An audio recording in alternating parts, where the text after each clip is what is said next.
The Atlantic Wall after the war slowly became known as the Maginot Line or the Siegfried Line. Its existence confirms that the Nazis' Blitzkrieg ran out of steam here and had to dig itself into the sand. After that, the offensive's new strategy was based on defense. The Nazis' vitality set into concrete. The boundary of the ocean, a liquid continent, along with Europe's western frontier and an empire's furthest outposts, were combined into a few thousand kilometers line.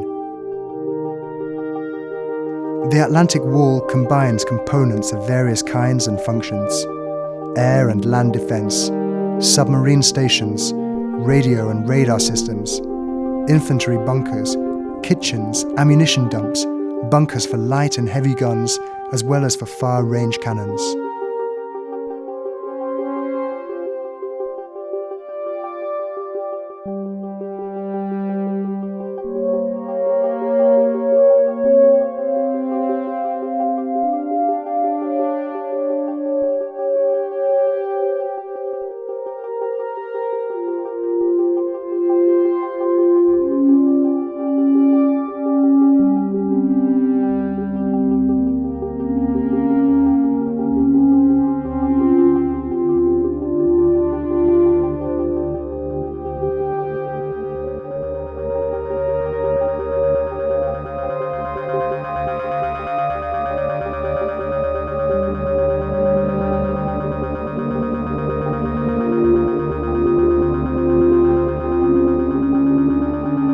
Stretching from the border of Spain to Norway, it was built in less than 4 years. To give some idea of the size of the project, one should consult the figures. Nearly 15,000 objects were constructed in the territory of France, and more than 5 million cubic meters of concrete were used in the year 1943 alone.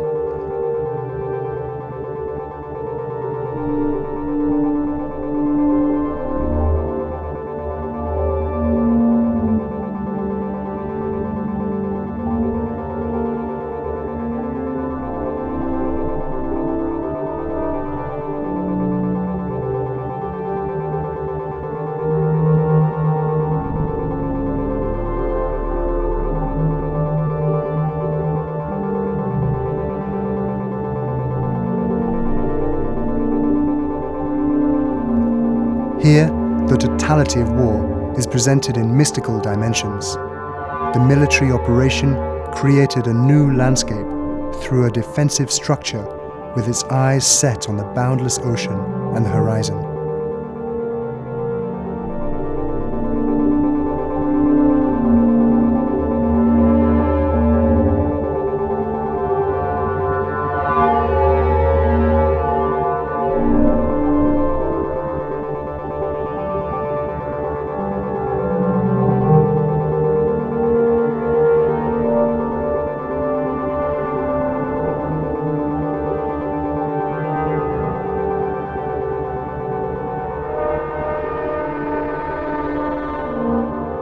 Almost immediately after its completion, the Normandy invasion of June 6, 1944, put the whole system out of use once and for all.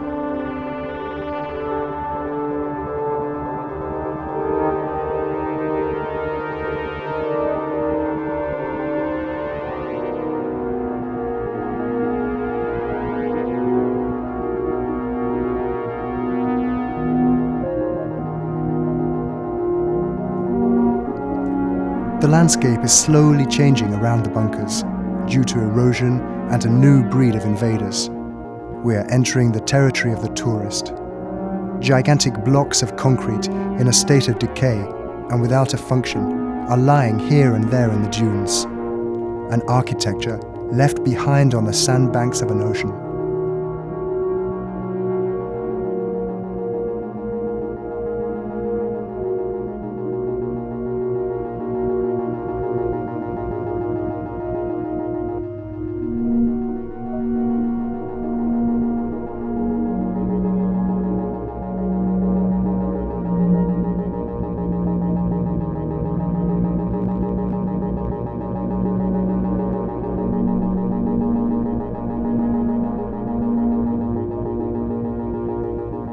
Since most of the bunkers were erected on unstable soil, without proper foundations, the concrete blocks are floating in the infinite structure of the sandy beach like foreign bodies.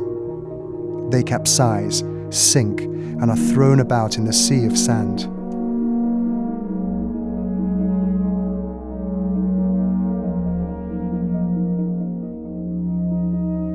And yet this deserted, decaying system radiates a strange and extraordinary beauty, reminiscent of modern architecture. Also, by contradiction, these edifices of the former military operation evoke archaic times. They resemble Egyptian architecture or Aztec monuments. They become enigmatic analogies between the buildings of the death cult and military architecture.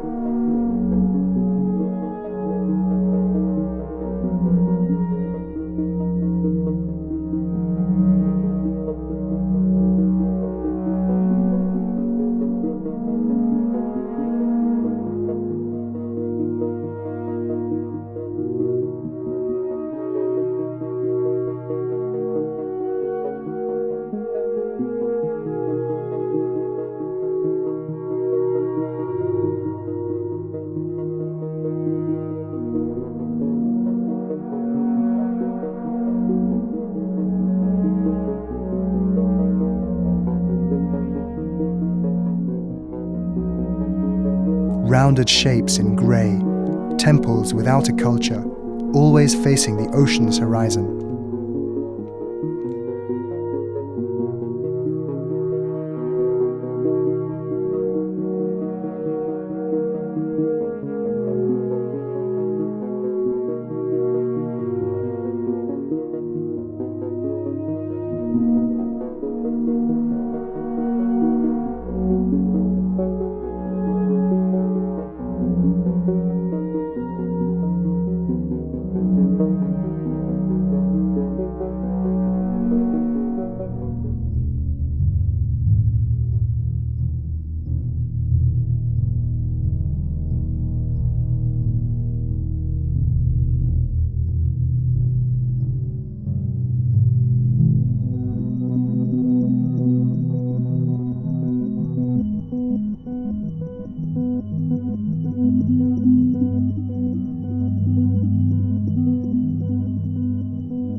My attention was caught by the observation, control, and command posts. With their softly curving edges, these forms were not only easy to make, but they anticipated the age of aerodynamics and are seemingly poised to take off with a design that overcomes air resistance.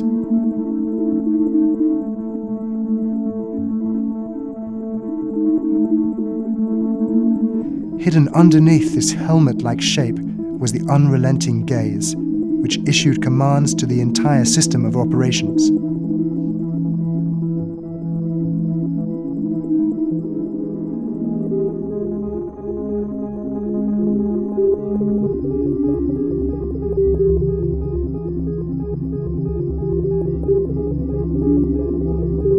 The upper section of the command post comes complete with a lowered terrace, open sides facing in all directions, and covered with a slab of concrete supported by slim iron rods.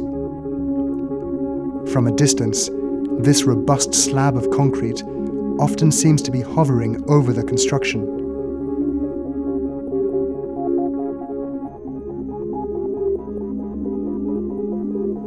Underneath this umbrella of reinforced concrete is the telemeter, which served to determine the distance from enemy targets.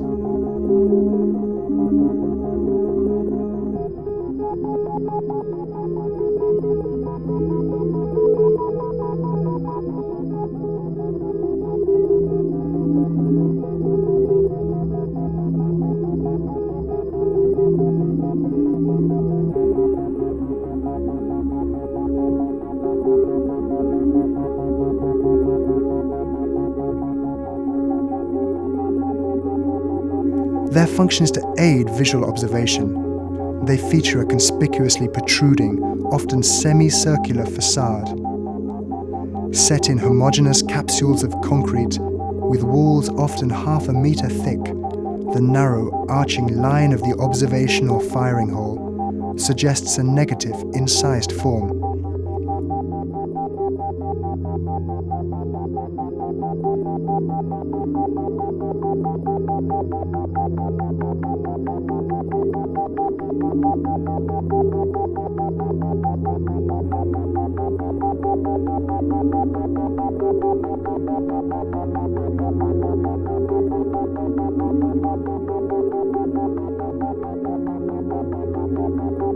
Close up and far away, this is the only architecture that establishes a functional connection between the landscape and the architectonic structure.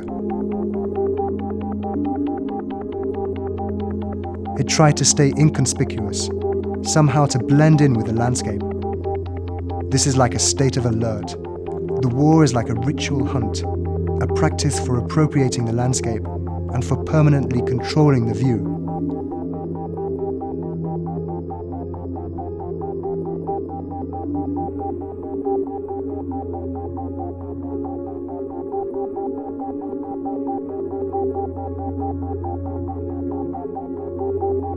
The ambience inside the building is dominated by the twofold effect of submarine and tomb architecture. It is a geometry cast in concrete. The atmosphere of the space is a combination of fear and curiosity.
We know of certain architectural movements that follow the structures of human anatomy and physiognomy.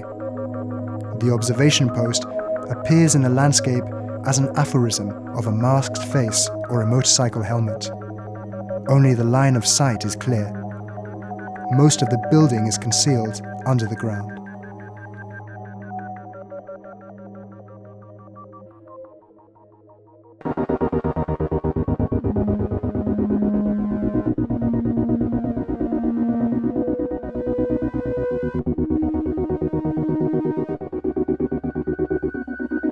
The circumstances around the bunkers, the capricious weather conditions, and sometimes the lively presence of bathers form a continuous element of the picture in the making. When I enter the observation area, the sight of a horizontal landscape bursting through the narrow slit completely blinds me. Squinting in the strong light, I feel the concrete weight of the darkness embrace me. It feels as if I'm watching the outside world from inside a huge camera. This is the essential formula of the landscape. It is an equation with another way of seeing. It is a geometrically constructed experience of infinity, almost as if the elongated view was not the landscape, but its image. While walking along the shore, you are constantly overwhelmed by the exposure to the omnipresent elements and the sensation of the details of the landscape showering you from all directions. In the twilight of the bunker, an infinite picture is formed, enveloped in the dark concrete frame. Originally, it was the bunker's architectonic form that aroused my interest. But by looking out from the inside, I discovered the possibility to produce an image inherent in this location. The idea developed that by turning the bunker's interior into a camera obscura, the bunker itself would be able to take a picture of the landscape, the observation of which had been its designated function. As a parallel of observation and image, and based on the principles of camera obscura, after uncovering the long, narrow slit and positioning the pinhole, the large photosensitive paper is spread out inside the bunker and begins to record the image of the landscape.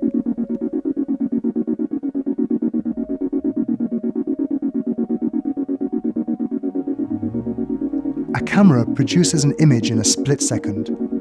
A camera obscura might need anything up to 40 minutes to do the same. In this case, using cyberchrome paper, the exposure time grew to something between 4 to 6 hours. This produced a perfect combination of light and color, extended in both space and time.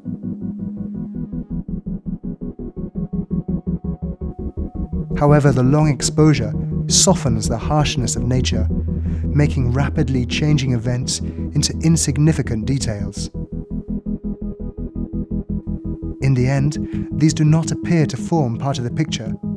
The apparent tranquility of the pictures suggests that they are reflections of the landscape's fundamental presence. At the same time, there is a sense of tension, of the things that have disappeared, the aesthetic of the void, the process of blurring, of changes, of space emptying out, of the landscape becoming a picture.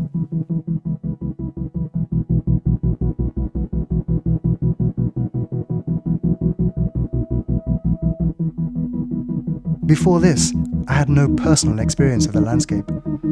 As a young artist, I went through the practice of plein air. The intellectual appropriation of the landscape never developed.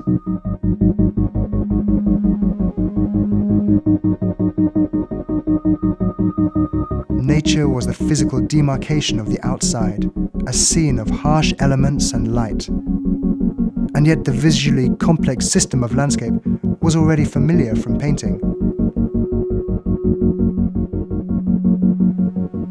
As I was peering out of the bunker, the strange idea recurred that I might be able to notice something that otherwise I could not have seen.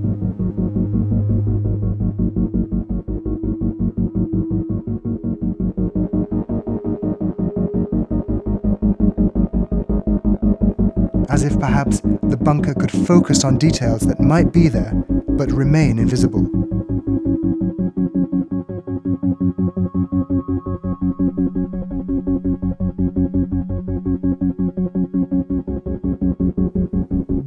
This unknown phenomena, hidden in the visible world, could then be captured by the photosensitive paper and registered forever.